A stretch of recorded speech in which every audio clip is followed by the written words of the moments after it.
c'est tout ce qui va concerner l'univers du produit et de la personnalisation de nos produits, et tout ce qui va concerner aussi l'univers de la personnalisation de l'expérience client.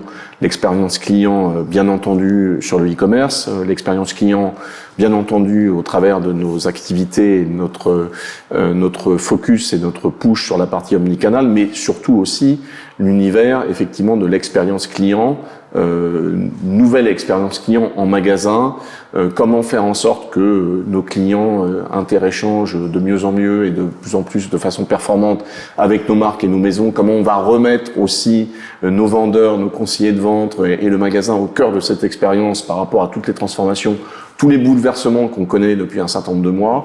Je pense que ce sont deux axes de focus extrêmement importants pour le groupe LVMH.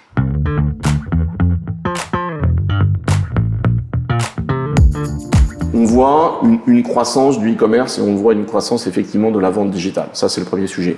On voit effectivement une croissance et un focus de l'omnicanal et on pourra en parler après.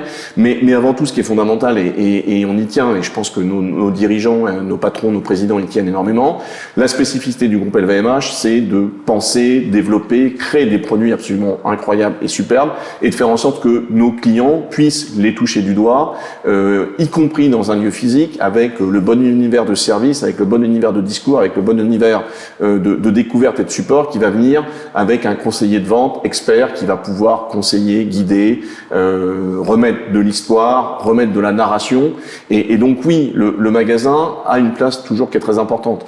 Et donc on considère aujourd'hui qu'on doit avoir une vision totalement omnicanal et faire en sorte que on ait une expérience aussi enrichissante et fantastique, aussi bien sur nos plateformes digitales, aussi bien au travers de nos centres d'appel clients, nos centres d'appel clients qui, la plupart du temps, sont gérés par des collaborateurs internes et avec un certain échange avec l'univers du magasin, et bien entendu avec nos magasins. Donc on veut donner finalement de plus en plus à nos vendeurs les mêmes outils digitaux, les mêmes outils numériques qui vont faire en sorte que quand un client va être affronté ou va effectivement avoir une expérience digitale, nos vendeurs puissent l'accompagner sur tous les points de la chaîne de valeur dans son expérience magasin.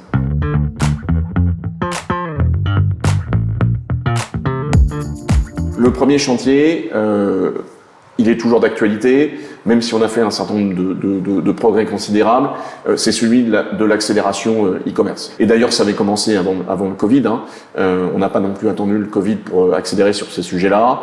Il y a une vraie appétence de nos clients à pouvoir être en contact avec nos marques et pouvoir acheter des produits, pas seulement en magasin. Bien entendu, ils rêvent, ils aiment beaucoup venir en magasin, mais il faut qu'on soit capable de leur proposer autre chose et d'accéder à nos produits en dehors du magasin. Deuxième sujet, l'accélération omnicanal. Notre focus aujourd'hui n'est pas le e-commerce. Notre focus est un focus omnicanal. Comment on va servir nos magasins, comment on va servir nos clients, comment on va faire en sorte de balancer cette performance entre nos différents canaux, le magasin, les centres d'appel ou les services clients, le e-commerce. Donc vraiment un focus sur l'omnicanal. Le troisième chantier, c'est un chantier qui est absolument indispensable. Je pense en tout cas c'est une priorité extrêmement forte chez LVMH.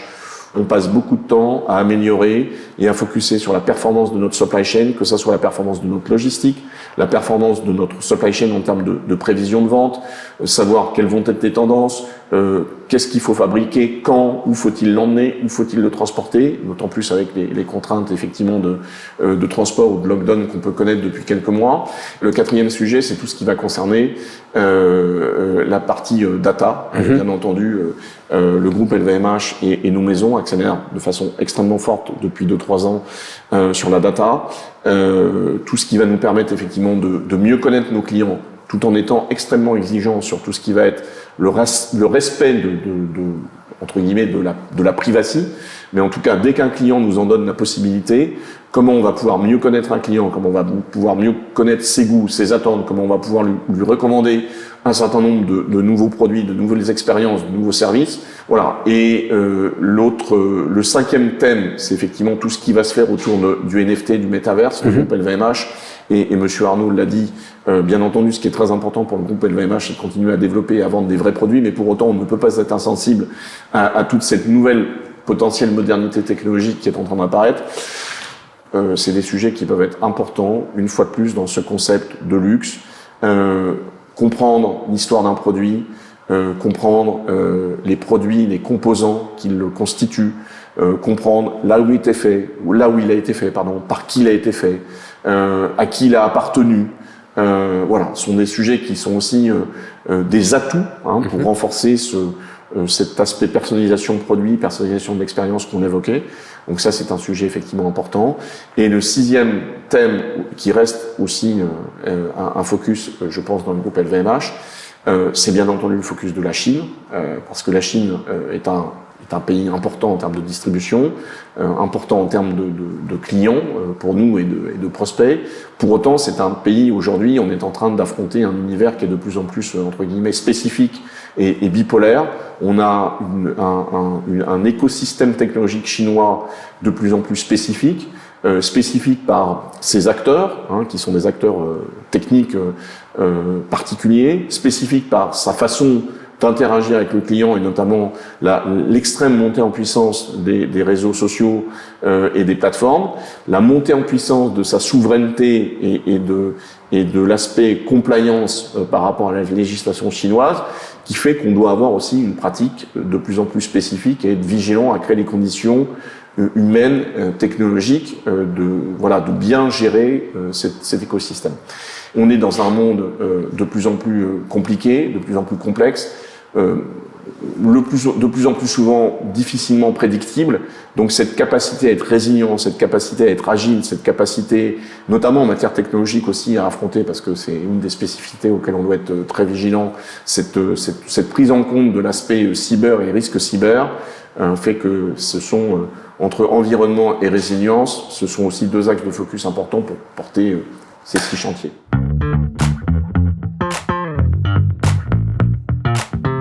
La valeur du groupe LVMH, ou les valeurs du groupe LVMH et la valeur du groupe des maisons du groupe LVMH, c'est en permanence d'être dans l'innovation, d'être dans la conquête de nouveaux territoires. Nos maisons ont une histoire extrêmement incroyable, à partir de 1560 pour certaines d'entre elles.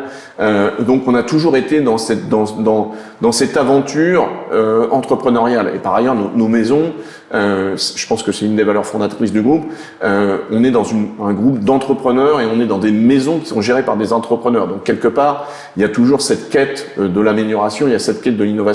Donc je parlerai pas de réinvention, je parlerai simplement désormais de s'approprier des codes ou de s'approprier des outils, des plateformes qui vont nous permettre encore de progresser dans cette quête de l'amélioration.